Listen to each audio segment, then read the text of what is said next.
ওই মা বাবার চেহারাটাও কি মনে পড়ে না? কবরের মধ্যে রেখে কেমনে আরামে ঘুমাও। তোমার আমার মা জীবনে কত কষ্ট করেছে, একটু চোখ বন্ধ করে খেয়াল করো বাবারা। ওই মা বাবার জন্য চোখের পানি ছেড়ে দোয়া করেন। কত বাবা এত কষ্ট করে করে সন্তানকে বড় বানাইছেন। এক সময় বাবা চাল কিনতে পারে নাই, ডাল কিনতে পারে নাই। কত বাবার মনে চাইতো ইলিশ মাছ খাবে, কিনার মতো টাকা ছিল না। কত মায়ের অন্তর চাইতো বেদানা আঙ্গুর খাবে, কেনার টাকা ছিল না। আজকে সন্তান তোমার ঘরে মাছের অভাব নাই, ফলের অভাব নাই, কিন্তু ওই মাছ আর ফল কে খাবে? মা বাবায় সাদা কাপড়ের প্যাকেট হয়ে কবরে পড়ে আছে। ওরে তুমি শীতের রাতে ঘুমাইলে মা ঘুমাইতেন না, রাতের গভীরে আসিয়া দেখতেন সন্তানটার মশারি নাই, শীতের ভেতরে গায়ে কম্বল নাই। মা বারবার কম্বল উঠায় দেয়, মশারি টানায় দেন। আজকে ওই মা বাবাকে ঠান্ডা মাটির মধ্যে রেখে যারা আরামে ঘুমাও, ওই মায়ের চেহারাটাও কি মনে পড়ে না? বাবার কথা কি মনে পড়ে না? ওই মা বাবার ঋণ আদায় কেমনে করবা? চোখের পানি ছেড়ে আল্লাহর কাছে কান্না করে দোয়া করো। আর যার মা বাবা বেঁচে আছে, ও আমার যুবক বাবারা, দোয়া নিও। ওই মা বাবার দোয়া ছাড়া জীবনের সফলতার দরজা খুলবে না রে বাবা। ও আমার কলিজার যুবক, ওই মা বাবারে কষ্ট দিও না রে বাবা। যদি বাবাকে পাও, হাতটা ধইরা দোয়া নেওয়ার চেষ্টা করিও। এই রত্ন হারায় গেলে আর জীবনে পাওয়া যাবে না। ওই বাবারে পাইলে দোয়া নিও, জীবনের সফলতার দরজা খুলে যাবে। মায়েকে পাইলে ঘরে গিয়া মাকে বলিও, মা জীবনে কত বেয়াদবি করেছি, তুমি গোপনে কষ্ট পেয়ে কান্না করেছো। আজ তওবার নিয়ত করেছি, আর বেয়াদবি করব না, তুমি আমার মাথায় হাতটা দিয়া দোয়া করে দাও। মাকে যদি বলতে পারো, দেখবা মায়ের চোখের কোঠায় পানি। মা ডেকে বলবে, বাবা আয় আয়। আল্লাহর মোহাব্বত নিয়া মাথায় হাত দিয়া ডাকবে, ও আরশে আজিমের মালিক, আমার কলিজার সন্তানটাকে কবুল করে নাও।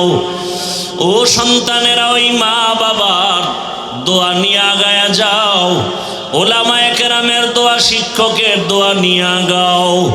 ও পর্দার আড়ালের মা বোনেরা, একটা আদর্শ সন্তানের মা হইয়া কবরে যান। ওরে সন্তানের ভবিষ্যৎ চিন্তা করে ভালো আদর্শ যদি দিয়া যাইতে পারেন, সন্তান এক সময় দোয়া করবে আর গর্ব করবে, আমার মা কত ভালো, বাবা কত ভালো ছিল। আমার মা নামাজের সময় নামাজ আদায় করত, কোরআন তেলাওয়াত করত, কখনো বেগানা নিয়ে পড়ে থাকতো না, মোবাইল নিয়ে পড়ে থাকতো না। আমার বাবা কত আদর্শবান, আমার বাবা নামাজ পড়তো, আদর করত, নামাজ ছাড়তো না, বেপরদায় চলতো না, বেগানার দিকে তাকাইতো না। আর যদি মা বাবারা খারাপ আদর্শ রেখে চলে যান, সন্তান এক সময় মনে মনে ধিক্কার দিয়া বলবে, আমার মা বাবা এত খারাপ ছিল, আমি কেমনে ভালো হব।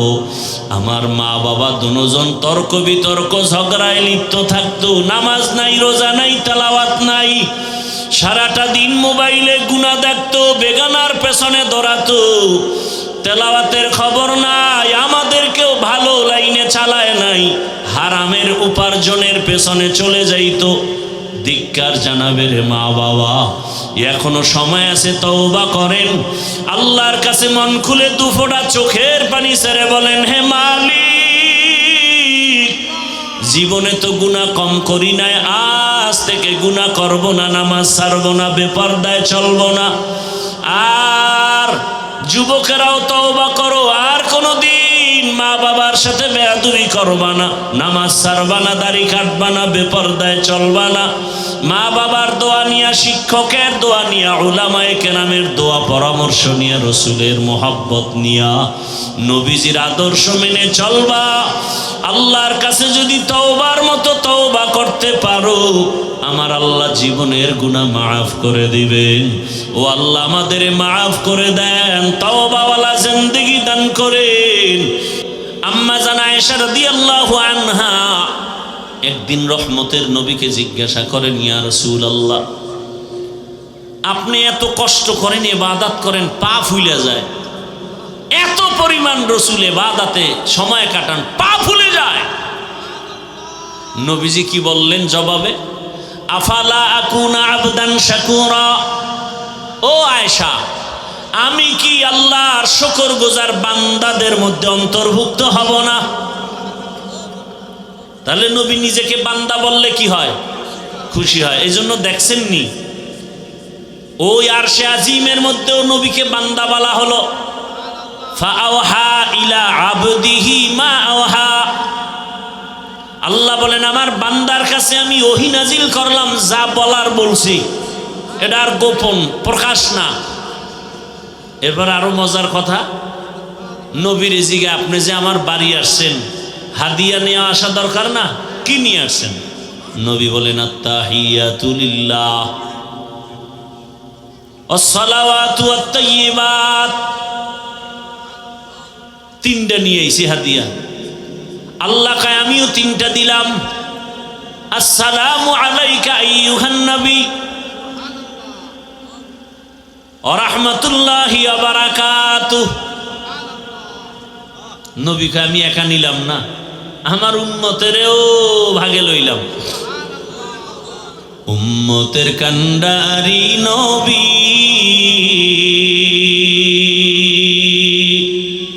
কাঁদছেন উম্মতের লাগি, এখনো কাঁদেন নবীজি শুয়ে মদিনার পানে। নবী বিনে কে তারাবে পুলসিরাত মিজানে, নবী বিনে কে তারাবে পুলসিরাত মিজানে।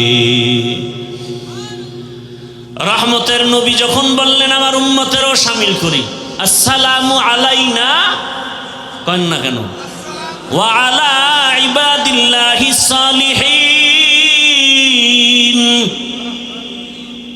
এইবার আল্লাহ কয় ফেরেশতারা শুনছুনি এখানে আমার বন্ধু কি বলছে? কয় হ্যাঁ। তোরাও সাক্ষী দে। ফেরেশতারাও বলল আশহাদু আল্লা ইলাহা ইল্লাল্লাহু ওয়া আশহাদু আন্না মুহাম্মাদান। কারা কইছে এই কথা? ফেরেশতারা। খেয়াল করেন কিন্তু, আশহাদু আল্লা ইলাহা ইল্লাল্লাহু আন্না মুহাম্মাদার রাসূলুল্লাহ, মুহাম্মাদান কইয়া ফেরেশতারা থেমে গেছে। মুহাম্মাদান আবদুহু ওয়া রাসূলুহু। এখন কয় আল্লাহ কয় ফেরেশতারা থামলা কেন? কয় কি বলবো? রাসূলুহু কয় না। কি বলবা? কয় আবদুহু বলো আগে, পরে রাসূলুহু। কারণ আমার হাবিব নিজেকে বান্দা বললে খুশি হয়, এজন্য আব্দুহু আগে বলো, রাসূলুহু পরে। আমার বন্ধুরটা আগে আনো, আমারটা পরে নাও। আমার বন্ধু চায় বান্দা বলি, আর আমার থেকে দেওয়া রসুল। বন্ধুরটা আগে লাগাও আব্দুহু, পরে আমারটা লাগাও রাসূলু। নবীকে আল্লাহ বান্দা বলার কারণ আর একটা হলো। দ্বিতীয় কারণ, দুনিয়াতে আল্লাহ মানুষ বানাইছেন, বান্দার সাথে মালিকের সাথে একটা মোহাব্বতের মিলন মেলা আছে, একটা সূত্র আছে। কেন আল্লাহ মানুষ বানাইছেন? ইবাদতের জন্য। যারা ইবাদত করে তাদের বলে বান্দা, আব্দ। আর যার ইবাদত করে তিনি হলেন মাবুদ। আর কাজের নাম ইবাদত। দুনিয়াতে যত ইবাদত করনেওয়ালা বান্দা আছেন, এর মধ্যে শ্রেষ্ঠ ইবাদত করনেওয়ালা হলেন আমার নবী। আমার নবীর মতো ইবাদত করনেওয়ালা কেউ কেমন ইবাদত করেন আল্লাহ, শোনাবো একটা ঘটনা, না ধৈর্য হারায় ফেলছেন? ও পর্দার আড়ালের আম্মা জানেরা, বোনেরা, একটু ভালো করে শুনেন। রহমতের নবী কত মায়ার নবী। আম্মা জান আয়েশা রাদিয়াল্লাহু আনহা নবীর ঘরে, নবী একদিন এশার নামাজ পড়ে ঘরে ঢুকলেন। আম্মা জান আয়েশা রাদিয়াল্লাহু আনহা বলেন, দুনিয়ার সব মানুষের একটা সূর্য সকালবেলা পূর্ব আকাশে উদিত হয়, আর আমি আয়েশার একটা স্পেশাল সূর্য আছে, এশার নামাজের পরে আবার হুজরায় উদিত হয়। আবার মায়ার নবী আম্মা জান আয়েশা বলেন, আমি একদিন চিকন একটা সুই নিয়ে সেলাইয়ের কাজ করতেছি, হঠাৎ সুইটা পড়ে গেল, আগুন নাই, বাতি নিভে গেছে, তেল নাই, আমি সুইটা পাই না, অপেক্ষা করতেছি অন্ধকারে, হঠাৎ আমার সূর্য ঘরের মধ্যে চলে আসছে। রহমতের নবী ঘরে আসা মাত্র আমার ঘরটা আলোকিত হয়ে গেছে। আমি সুইটা দেখি খুঁটির গোড়ায় পড়ে আছে। মায়ার নবী ঘরে আইসাই বলে, ও হুমায়রা, নাম কি? আয়েশা, নাম কি? নবী মাজা কইরা মায়া কইরা ডাকছেন কি? হুমায়রা। কারণ আম্মা জান আয়েশা রাসূলের সাথে বিবাহ হয়েছে 6 বছর বয়সে, আর আম্মা জানের 9 বছর যখন বয়স রাসূলের ঘরে আসছেন। 18 বছর যখন বয়স তখন নবী চলে গেছেন। হিসাবটা বুঝে থাকলে বলেন, 6 বছরে বিবাহ হলো, 9 বছরে আম্মা জান নবীর ঘরে গেলেন, আর 18 বছর বয়সে রাসূল দুনিয়া থেকে চলে গেলেন। আম্মা জান রাসূলের ঘরে সংসার করলেন কতদিন? কয় বছর? আম্মা জান আয়েশা মাত্র 18 বছরের নারী, নবীর সোহবত পেলেন মাত্র 9 বছর। আম্মা জান বলেন, আমি এই 9 বছরে রাসূল থেকে কি পাইছি শুনো। ও পর্দার আড়ালের আম্মা জান আয়েশা রাদিয়াল্লাহু আনহা বলেন, আমি 9 বছর রাসূলের ঘরে থেকে আমি 2000-এর উপরে হাদিসের হাফেজা হয়ে গেছি। কোরআনের ভেতরে বড় তাফসীর করেনওয়ালা আম্মা জান আয়েশা। আম্মা জান বর্ণনা করেন আর বলেন, নবী আয়েশা ঘরে ডাক দিয়া বলেন, ও হুমায়রা, আমি তো খুশি। নবী মুস্কি হাইসা কয়, আজকের রাতের জন্য আমাকে একটু ছুটি দিবেননি? আমি আয়েশা পেরেশান হয়ে গেলাম, নবী আমার কাছে ছুটি চায়। তো ভাবছি বোধহয় কোনো বিবির ঘরে যাবেন। আমি মুস্কি হাসলাম, ইয়া রাসূলুল্লাহ, আপনি কোথাও যাবেন আর আমি না বলবো, এটা কেমনে হয়? কারণ আমার আব্বা আবু বকর আপনাকে জোর করে আমাকে দেন নাই। আপনার ঘরে আমি আয়েশা আসার পেছনে আমার আল্লাহর ইশারা। ইয়া রাসূলুল্লাহ, আপনাকে সময় দিব না মানে? আম্মা জান আয়েশা বলেন, আমি ভাবতেছি নবী বোধহয় কোথাও যাবেন, কিন্তু না, আমি শুয়ে পড়লাম আগের অভ্যাস অনুযায়ী। রহমতের নবীকে দেখি চুপচাপ, কোথাও যান না, কি যেন ভাবতেছেন একা একা। আমি শুয়া ঘুমানের বাহানায় চুপ করে আছি, দেখি মায়ার নবী কি করেন। আম্মা জান আয়েশা বলেন, আমি দেখি রহমতের নবী মালিকের মোহাব্বতের নামাজে দাঁড়ায় গেলেন। মায়ার নবী নামাজে দাঁড়ায় গেলেন, নামাজ শুরু করে সূরা ফাতিহা পড়তেছে। আমি আয়েশা রাসূলের আওয়াজগুলো কানে শুনতেছি। রহমতের নবীর তেলাওয়াতে এত মজা, আমার ঘুম ভেঙ্গে আমি তাকায় আছি, রহমতের নবী তেলাওয়াত করে নামাজে।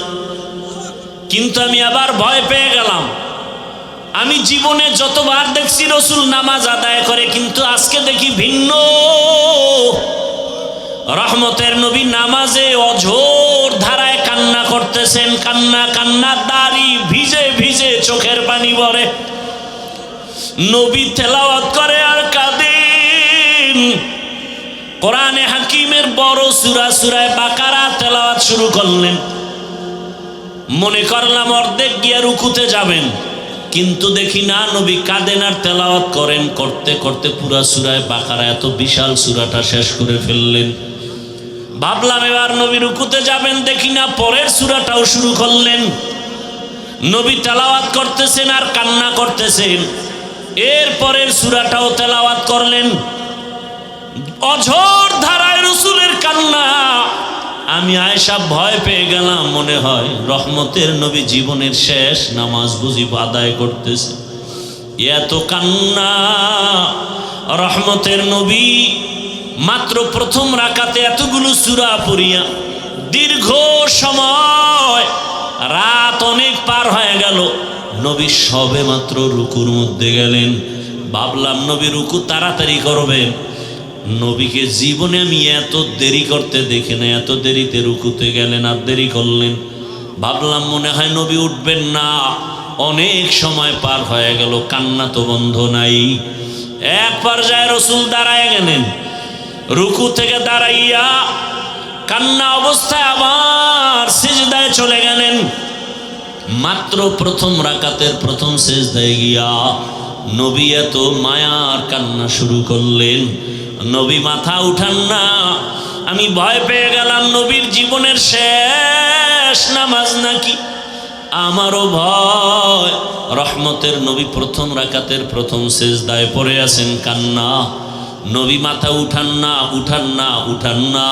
হঠাৎ করে আমি আয়েশা কান সোজা করে শুনি মসজিদের হুজরার বাহিরে বেলালের কণ্ঠের আওয়াজ। বেলাল ডাক দেয় প্রতিদিন, আজও ডাক দিয়া কয়, ইয়া রাসূলুল্লাহ, আজ নামাজের ফজরের সময় কাছে, তাড়াতাড়ি প্রস্তুতি নেন ফজরের নামাজ আদায় করার জন্য। নবী এখনো প্রথম রাকাতের প্রথম সিজদায় পড়ে কান্না করেন। এখনো দ্বিতীয় সিজদা করেন নাই, দ্বিতীয় রাকাতও পড়া হয় নাই। রহমতের নবীর কান্না মনে হয় পুরা ঘর নামাজের জায়গা ভিজে গেল। রহমতের নবীকে আমি জিজ্ঞাসা করি, ইয়া রাসূলুল্লাহ, আপনি এত কাঁদেন, আপনার তো কোনো গুনাহ নাই, আপনাকে প্রায় দেখি আপনি কান্না করেন। আমার নবী বলেন, আয়েশা, আমার কলিজায় কত ব্যথা তুমি জানো না রে আয়েশা। রহমতের নবী বললেন, ইয়া রাসূলুল্লাহ, আপনার জীবনে তো বহু কষ্টের কথা শুনছি, এমন কোন কষ্ট আছে নাকি যে বারবার আপনার দিলের মধ্যে আঘাত করে? মায়ার নবী কান্না করে কয়, আয়েশা, জীবনের কষ্টের কথা শেষ করা যাবে না রে আয়েশা। 3টা বছর পর্যন্ত আমার কওমের লোকেরা গৃহবন্দী করে রাখছে, পানি দেয় নাই, খানা দেয় নাই, গাছের পাতা চাবাইয়া চাবাইয়া পেটের ক্ষুধা নিবারণ করেছি, পেটে পাথর বেঁধেছি। ও আয়েশা, এত কষ্টের মাঝে আমার সব থেকে বেশি মনে পড়ে তায়েফের জমিনের পাথরের আঘাত। আমি যখন কালেমার দাওয়াত নিয়ে তায়েফের জমিনে চলে গেলাম, ওই তায়েফের বেঈমানেরা ছোট ছোট বাচ্চাদেরকে লেলিয়ে দিয়েছে। ওই তায়েফের ছোট ছোট বাচ্চাগুলো পাথর হাতের মধ্যে নিয়ে আমার শরীরে বসা পড়ে না, বাসি পড়ে না রে আয়েশা। ওই তায়েফের ময়দানের ছোট ছোট বাচ্চাগুলো এত জোরে জোরে পাথর মেরেছে, মনে হয় যেন পাথরের আঘাতে বৃষ্টির মতো আমার শরীর থেকে রক্ত পড়িয়া জুতা মোবারক আটকায় গেছে। আমার ওই কাফেরদের বাচ্চাদের পাথরের আঘাত আমার শরীর থেকে রক্ত পড়িয়া জুতা আটকায় গেছে, আমি সহ্য করতে পারি নাই। আসমান থেকে আমার আল্লাহ জিবরাইলের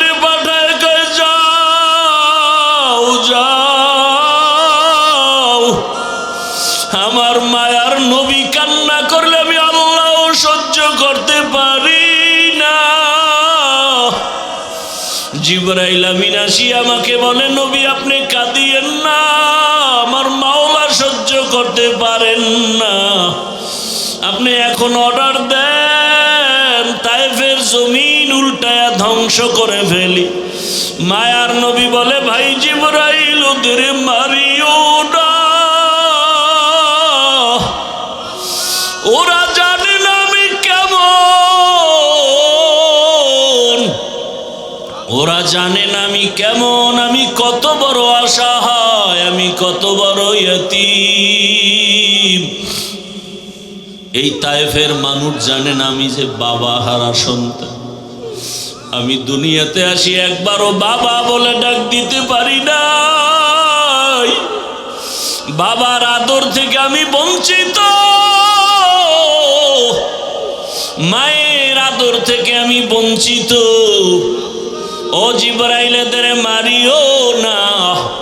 ও আয়েশা, ওই তায়েফের কথা মনে পড়লে আমি আর সহ্য করতে পারি না রে আয়েশা। শরীর থেকে কি পরিমাণ রক্ত জমিনে পড়ে গেছিল। আমি অসহায়, আমার বাবা নাই, আমার মা নাই, দাদাও চলে গেছে, এত কষ্টের জীবন আমার। আমার রব আমাকে এত আদর করেছেন, ওই মা হারা বাবা হারার ভেতর আমি আমার রবেরে ভুলি নাই। ও পর্দার আড়ালের মা বোনেরা, ও বৃদ্ধ বাবাজিরা, ও যুবক বাবারা, এই ময়দানে কত আল্লাহর বান্দা আছো, মা নাই, বাবাও নাই।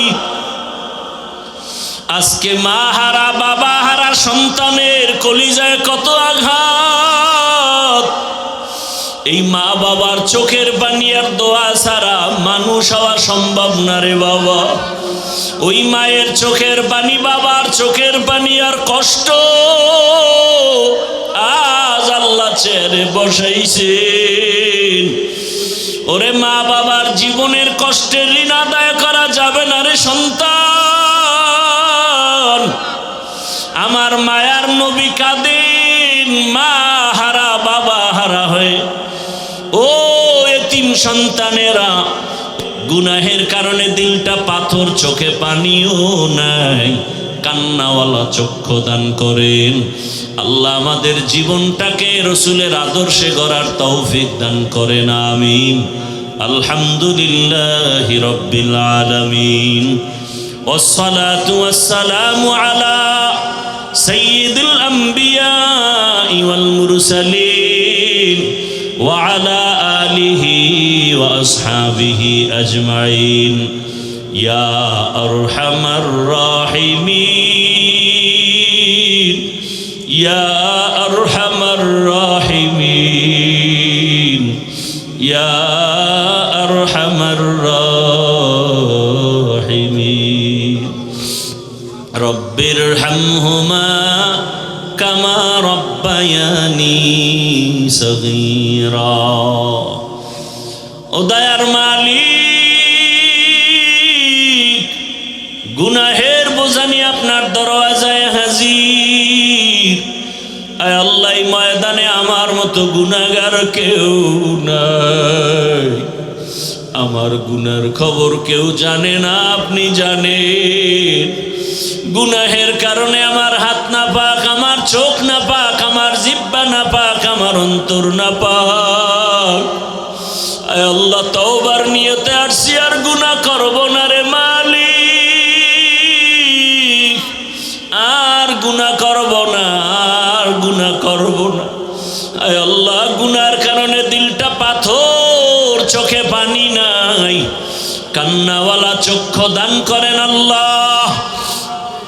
আয় আল্লাহ, গুনার কারণে আমাদেরকে ফিরাইয়া দিয়েন না, রাগ করিয়েন না। আয় আল্লাহ, আমরা তওবার নিয়ত করেছি, আর গুনাহ করব না রে আল্লাহ। এ জীবনে না করিলাম বন্দেগি, গুনাহ করে কাটাই না জিন্দেগি, গুনাহ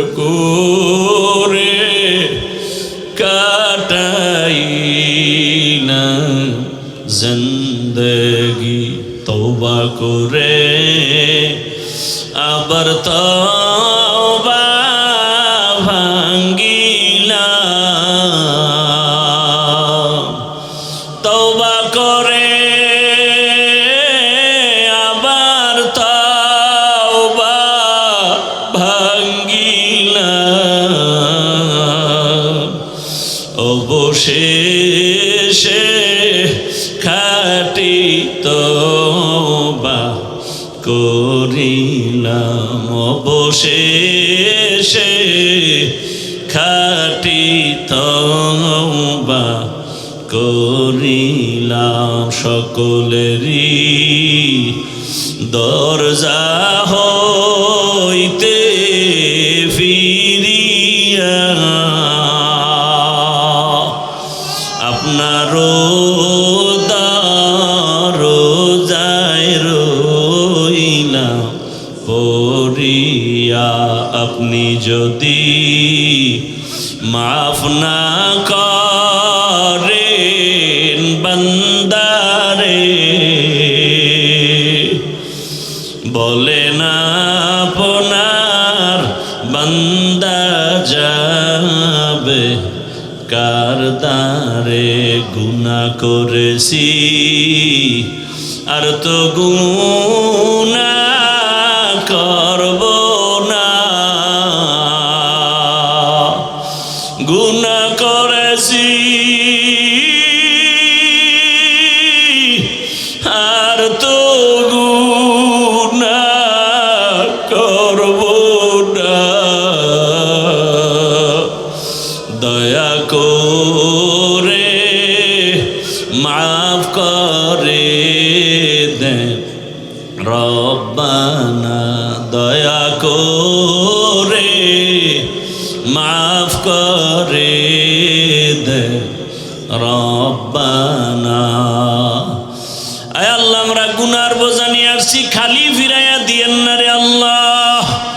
জীবনের গুনাহ মাফ করে হেদায়েতের নূর সিনায় দান করেন আল্লাহ। আয় আল্লাহ, সারা দুনিয়াবাসীকে মাফ করে দেন, প্রবাসীদেরকে হেফাজত করেন, বাংলাদেশ ইসলামের জন্য কবুল করে নেন। আয় আল্লাহ, উলামা তোলাবা উলামা মাশায়েখদের এখন এক বানায়া দেন। আয় আল্লাহ, বাতিলের মোকাবেলায় বিজয় দান করেন, বাতিলের নেফাকি জাহির করে মুমিনের ঈমান আমল হেফাজতের ব্যবস্থা করে দেন। আয় আল্লাহ, বাতিলকে বাতিলের দ্বারা দমন করে দেন আল্লাহ, বাতিলকে বাতিলের দ্বারা দমন করে দেন আল্লাহ। আহলে হকের বিজয় দান করেন আল্লাহ। আপনি ছাড়া আমাদের কেউ নাই। আয় আল্লাহ, ঈমান আমলের শক্তি বাড়ায়া দেন, বাতিলের মোকাবেলায় বিজয় দান করেন আল্লাহ। মাদ্রাসা মসজিদ কবুল করে নেন, দান সদকা কবুল করে নেন, ব্যবসা চাকরি যারা করে হালাল ভাবে বরকত বাড়ায়া দেন, হারাম থেকে হেফাজত করেন, রিয়া হাসাদ কিবির দূর করে ইখলাস দান করেন, সুন্নতওয়ালা জীবন দান করেন, নবীজির রওজা বাইতুল্লাহ জিয়ারতের জন্য তৌফিক দান করেন। আয় আল্লাহ, হায়াতে বরকত বাড়ায়া দেন। আয় আল্লাহ, আমাদের মা বাবা মুরব্বীরা যারা দুনিয়ায় নাই, জানি না এ ময়দানে কারা ইয়াতীম। মোনাজাতের পরে অনেকে বাসায় যাবে, বাবা মা বলে ডাকবে, দরজা খুলবে। আর এক দল এতিমরা আছে, এরা জীবনে আর মা বলে ডাক দিতে পারবে না, বাবা বলে ডাক দিতে পারবে না। আয় আল্লাহ, এতিমদের দিকে তাকাইয়াও কি মায়া হবে না রে আল্লাহ? মেহেরবানি করে সবার কবর জান্নাত বানায়া দেন আল্লাহ। যারা বেঁচে আছেন হায়াত বাড়ায়া দেন, অসুস্থ যারা সুস্থ করে দেন। আয় আল্লাহ, আমাদের মা বাবা মুরব্বীরা যারা বেঁচে আছেন দীর্ঘ নেক হায়াত দান করে। আয় আল্লাহ, ডানে বামে তাকাই কেমন যেন এতিম এতিম মনে হয়। আল্লাহ, দিনের লাইনেও আমরা বড় বড় বুজুর্গ ওলামায়ে কেরামদের হারাইয়া এতিম, দুনিয়ার লাইনেও আমরা একাক করে সবাইকে হারায় ফেলতেছি। আমার মামা চলে গেলেন, দাদা দাদি নানা নানিরা চলে গেলেন, আমার চাচি চলে গেলেন। একদিন খবর হবে আমিও নাই, একদিন খবর হবে আমার বড় চাচা দোয়া চেয়েছেন, বিছানা থেকে উঠতে পারেন না। রে আল্লাহ, কোন দিন খবর হবে দুনিয়ায় নাই। এভাবে এক এক করে সবাই আমরা এতিম হয়ে যাব। হায় আল্লাহ, মা বাবাকে হারায় গেলে কে আমাদের একটু সান্ত্বনা দিবে?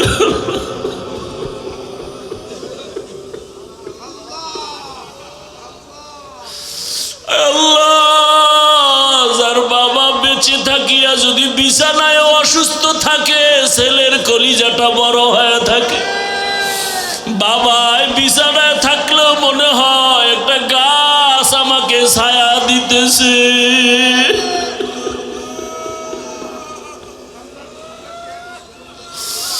আর যার বাবা নাই, বা নাই, ডানে বামে তাকায় দেখি বাড়ি গাড়ি টাকা পয়সা সন্তান পরিবার, কিন্তু হঠাৎ কলিজায় আঘাত। আমার বাবাই কই, আমার মা কই? আমার বাবা থাকলে আমার কলিজাটা কত বড় থাকতো, মা থাকলে কত কলিজা বড় থাকতো।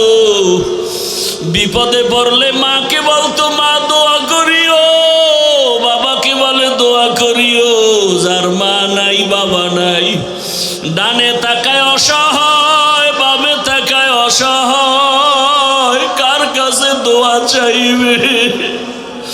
ও আল্লাহ, এতিমদের দিকে তাকাইয়ে দেখে, এই ময়দানে কি আপনার মোহাব্বতের কান্নাওয়ালা কেউ নাই? ওরে যার চোখে পানি, তার কাছে দোয়া চাও রে। ও আল্লাহর গোলামেরা, দোয়া চাও। কান্নাওয়ালার দোয়া ফেরত যাবে না রে মালিক। যার পছন্দ হয় আপনার কাছে চোখের পানি, তার ওসিলায় মাফ করে দেন। আমাদের মা বাবা আপনজন মুরব্বীরা যারা বেঁচে আছেন, হায়াত বাড়ায় দেন। মা অসুস্থ, কুদরতের দ্বারা সুস্থ বানায় দেন। বাবাকে পূর্ণ সুস্থ বানায় দেন। আয় আল্লাহ, চাচা চাচি আপনজনের ভেতরে যারা, সবাইকে সুস্থ বানায় দেন। আয় আল্লাহ, সবার অন্তরে মোহাব্বত বাড়াইয়া আপন আপন হইয়া দুনিয়াতে জীবন চালাবার তৌফিক দান করেন। নফস শয়তানের ধোঁকা থেকে আমাদেরকে হেফাজত করেন আল্লাহ। আয় আল্লাহ, একে অপরের আপন হইয়া সহযোগী হইয়া দুনিয়ায় জীবন যাপনের তৌফিক দান করেন। ইজ্জতের জীবন দান করেন। দিলের ন্যাক আশা পুরায়া দেন। সারা দুনিয়ায় খেদমতের জন্য ইজ্জতের সাথে কবুল করে নেন। আয় আল্লাহ, দিনের মারকাজগুলো কবুল করে নেন। আয় আল্লাহ, ইখলাসওয়ালা তাকওয়াওয়ালা জীবন দান করেন। নবীজির মোহাব্বতে আমাদের দিলের ন্যাক আশা পূরণ করে দেন। আয় আল্লাহ, দোয়া মোনাজাত কবুল করে নেন। আয় আল্লাহ, সবাইকে দিনের খাদেম হিসেবে কবুল করে নেন। জাহেরি বাতিনি দুশ্মনের মোকাবেলায় বিজয় দান করেন। আওয়াজে কথায় রুহানিয়াতে স্পষ্টতার রূপ বাড়ায় দেন। আয় আল্লাহ, বরকতি রিজিক দান করেন। ঋণ আদায়ের ব্যবস্থা করে দেন আল্লাহ। নবীজির মোহাব্বতে আমাদের দোয়া কবুল করে নেন। হাসবুনাল্লাহু ওয়া নি'মাল ওয়াকিল, নি'মাল মাওলা ওয়া নি'মান নাসির। ওয়া সাল্লাল্লাহু তাআলা আলা খাইরি খালকিহি মুহাম্মাদিন ওয়া আলা আলিহি ওয়া আসহাবিহি আজমাইন। আমিন আমিন আমিন বিরহমাতিকা ইয়া আরহামার রাহিমিন।